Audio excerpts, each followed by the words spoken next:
Paper versus reality. The rise of the study-based coaches. The coach is a walking business card.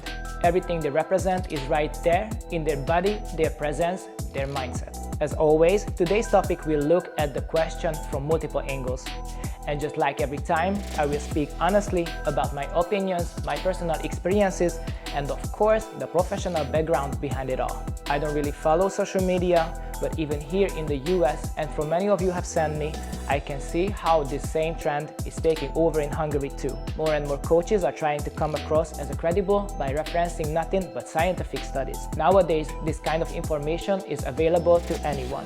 Data flows faster than ever, and with it, the noise is louder than ever. And that can easily confuse not just beginners, but even average people who just want to train and get better. Because hey, the guy sounds smart, the study said so, so it must be true.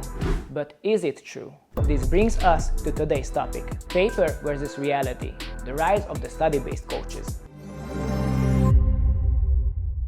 In this video, we are going to work together. Grab your crochet hook, because today we are going to build a net, a filter that helps you separate real information from noise and helps you consciously decide who you trust with your body and your progress. What do I mean by a science-based coach?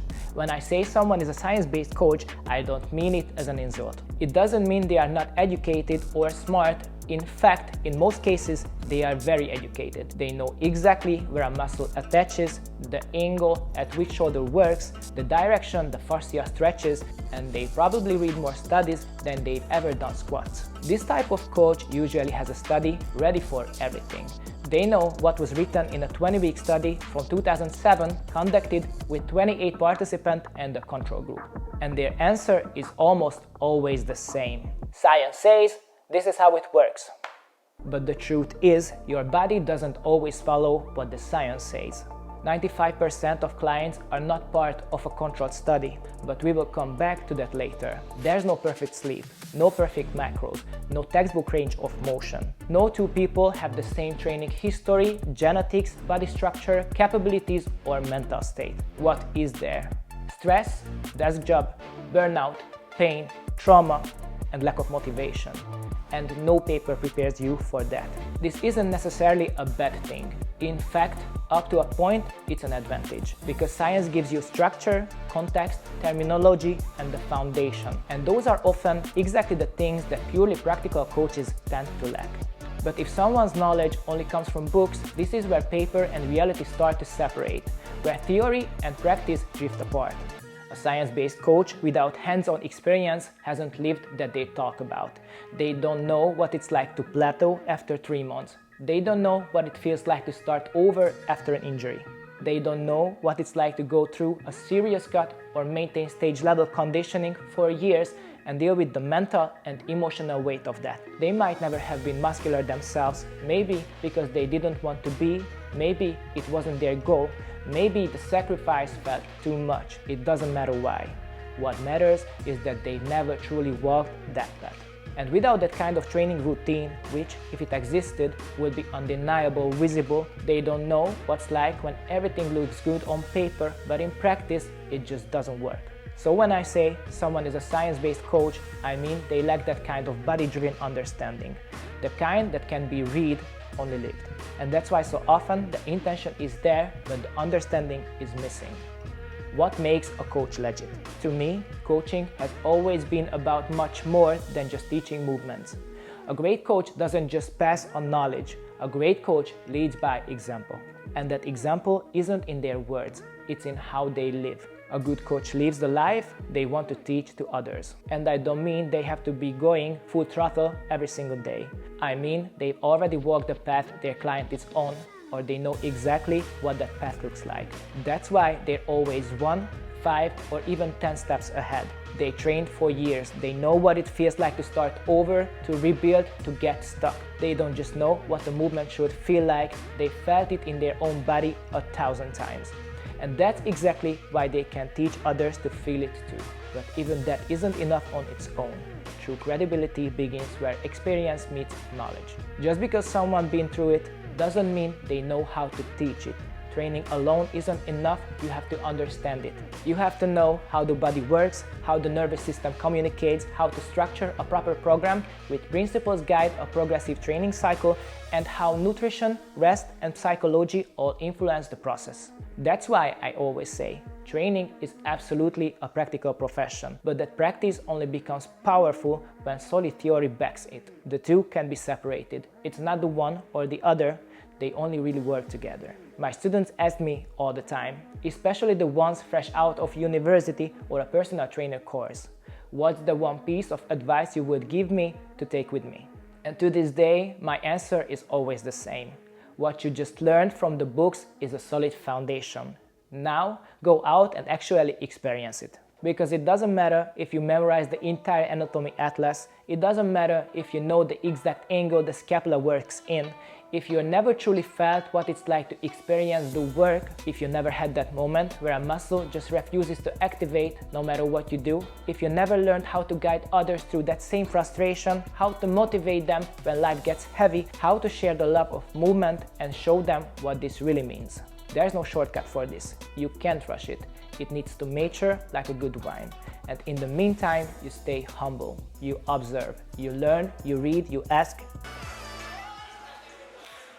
you study. Because your own body will become your greatest teacher, but if you don't understand the system behind it, you won't be able to pass it on to anyone else. To me, a great coach isn't just practical or just theoretical, they are both, they are complete. Someone who's lived it and learned it, who doesn't get stuck in the past but doesn't fall for every new study either.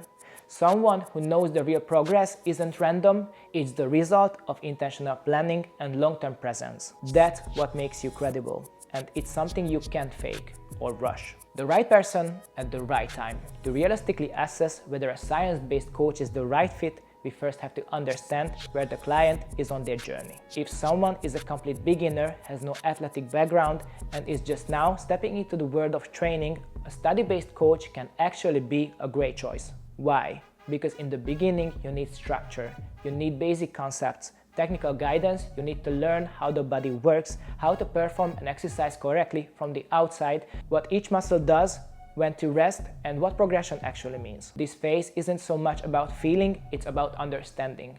And if a coach can clearly explain what's happening, why it matters, and how your sessions build on one another, it gives you security and a clear framework to grow from.